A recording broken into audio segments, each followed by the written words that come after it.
What? What is this? A commentary? Yeah, I'm doing a commentary. What is, like, I'm sure you're all confused. No, Let's Plays are still my thing. That is what I want to do. That's where I started on YouTube. That's what I want to do right now. Nothing can really change that for me right now. Though I don't want to abandon just like normal commentating entirely. The thing is, if you see me doing it, I won't be doing it on Call of Duty. You'll be getting me playing like Uncharted, or as you're seeing here, Twisted Metal. Yes. One of the biggest reasons I decided to do a commentary here is because my good friend Brandon is telling me to send him every Twisted Metal video I do because he thinks this game looks amazing, and he's extremely jealous. This game's awesome.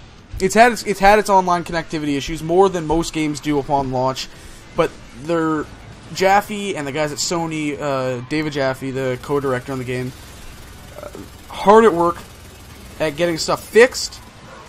And there's hair in my mouth, and I don't know why. And it's been slowly improving. It's actually really good now. They think most, if not all, the issues are going to be gone tonight. So when you get in, you got to play a game. Man, is this shit a lot of fun. What you're seeing here is Team Deathmatch. We do lose, but dude, this is just a fun game. Enjoy it. It's an entertaining commentary. It's crazy, chaotic madness.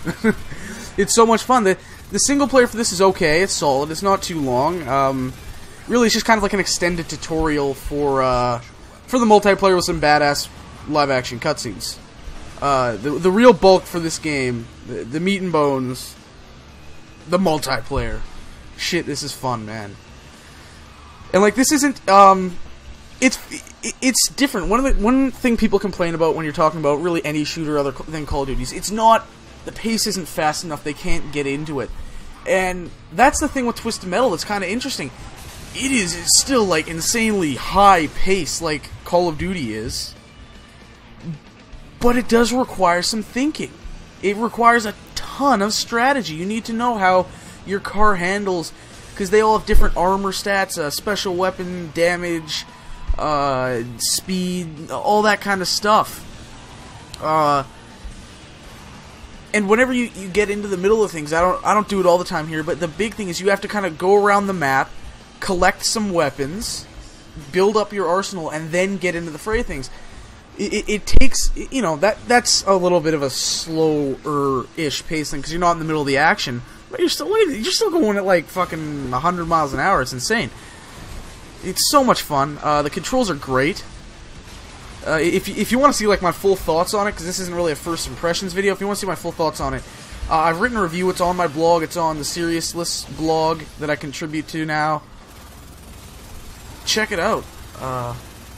I'll put a link to that in the description. You can go read it after if you reading 1.5K long, word long writing and stuff is your thing. I don't know.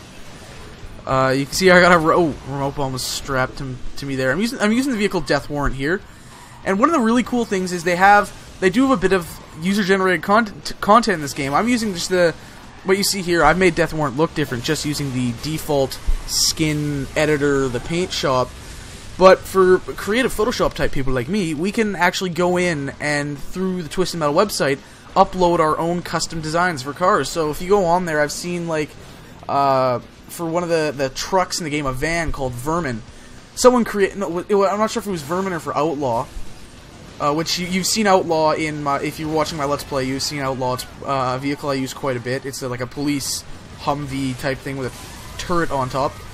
They created a skin of the Mystery Machine from Scooby-Doo, right? And then for I believe it was Meat Wagon, which I just shot that guy there. The guy that's like an old school 50s ambulance right there on the right, and there again on the left. They created an Ecto-1 skin from Ghostbusters, right? So it's a lot of fun. There's like, this is a game that if people complain about how shooters, because this kind of is a shooter. Like Twisted Metal is like a shooter, a fighter, and a strategy game with cars. And people complain about how shooters take themselves way too seriously anymore. This is why I love a game like Twisted Metal or Mortal Kombat. They don't give a shit. They're not taking themselves seriously. They're like, This is, like, stupidly unrealistic and crazy and insane and whatever, but fuck it, it's fun! And that's what I love about Twisted Metal. And of course, there's also a bit of the nostalgia factor, because Twisted Metal was, like, the third series I played on PlayStation 2 along with Spyro and Crash Bandicoot. So I have really fond memories of this game, and it is, like, I don't even know how many games include split screen anymore, but Twisted Metal has split screen. That is the best thing ever. I remember Mercenaries 2. I love the first Mercenaries. Then Mercenaries 2 is like, hey, we're gonna have co-op. Yeah, that's awesome. I'm like, fuck yeah, co-op. That's sweet. I can go to my buddy's house because he has the game and we're gonna play it. And then we discovered that the co-op was online only. And my immediate reaction was just to bitch at EA saying, why the fuck do I have to buy a copy of your game so I can play co-op with my friend that is a 5-minute walk? I would much rather, gasp, go outside, walk my ass down to his house, and play the game sitting 5 feet away from him. I don't know, that just seems more fun to me. Maybe I'm old school, I don't know. But I just miss that, and the fact that Twisted Metal has that, oh, this is going to be so much fun.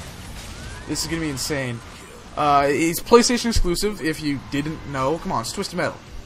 Sony owns the IP. Learn your shit, peoples. So it's PlayStation exclusive. It's a ton of fun. It's crazy. It's insane.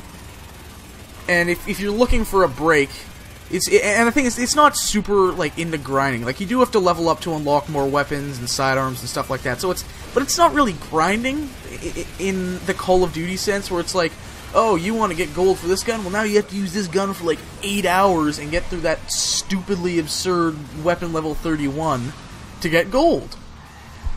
Right? It's not really grinding. It's just go out, fucking blow shit up. You do have good cars from the start. I know you have Outlaw, you have Death Warrant, and those are probably two of the best kind of like mid-range, average cars in the game that are like, you know, average speed, average weapon damage, average armor, and those are good. When you're just getting into it, those are good cars to use. Don't try using like Reaper or Crimson Fury or Kamikaze. Because those are, well, they do high damage, and that's probably enticing to a lot of people. It's like, oh yeah, they do, their special weapons do a shit ton of damage, I want to use them. And they're very fast. They have very, very low health, so they require being played very differently than Outlaw would be, or Sweet Tooth. Take Sweet Tooth, for example, where he's got probably a moderately high special, if I remember correctly, very, very little speed, but super high armor. With a guy like Sweet Tooth, you can just get right in the middle of the fray, in the middle of the battle, and you're not going to be too worried, because you're not going to get killed in an instant. But if you take Reaper, the motorcycle, and try and get in the middle of like a battle with 3 or 4 other guys, you're done. You're not going to do anything. So a vehicle like Reaper is very much hit and run attacks. If you're watching if you're watching Twisted Metal Let's Play, you're watching it here on Kingdom Playthroughs. On Kingdom Playthroughs, it's 2 episodes ahead than it is here. So you'll be seeing the Mr. Grimm episodes there first, where I actually use Reaper in a couple of the episodes, because he was the guy that rode the motorcycle in the older games. And you'll see what I do is I don't get really into the middle of the fray things. I get trapped maybe occasionally, that I'm freaking out, like, get the fuck out of here. But I go in, and what I'll do is just fire off a couple rockets, fly by, turn around, come back, do the same thing, hit him with a shotgun. And the other thing I'll do is use the freeze, which is up on the D-pad, freeze a guy, and then hit him with the flaming chainsaw, which is insane. Who was this? This was Roadkill with the mines there. That was driving me insane. Trying to catch up with this guy to finish him off, because, oh no, he's still got like full health. But man, there's what was my quote from the frickin' review? I said it's like they took, I kind of said it earlier, they took the strategy of fighting games and combined it with absurdly fast cars with guns strapped to them. Like, that's awesome. If you're gonna tell me that's not awesome, your man card, revoke, give it here. This game is just a lot of fun, and I'm definitely saying it's not everyone's cup of tea, because there is a learning curve to it. There's a fairly steep learning curve. The reason I was able to pick it up pretty easy, as I said, is I played this on the PS1. Right? I'm not particularly good. I'm not amazing. I still have times where I just do terribly, but I kind of have an idea of what I'm doing. I know the controls. So yeah, it's definitely not everyone's cup of tea. So if you're not really sure, rent it first. But if you've played Twisted Metal before, this is Twisted Metal, man. Pick it up. It's out now, $60 or whatever. Definitely recommend it. There's a commentary, long one, 10 minutes. Hope you enjoyed. Like, favorite, do whatever you want with all the crazy buttons below. There's a comment box too, and I'll see you guys next time.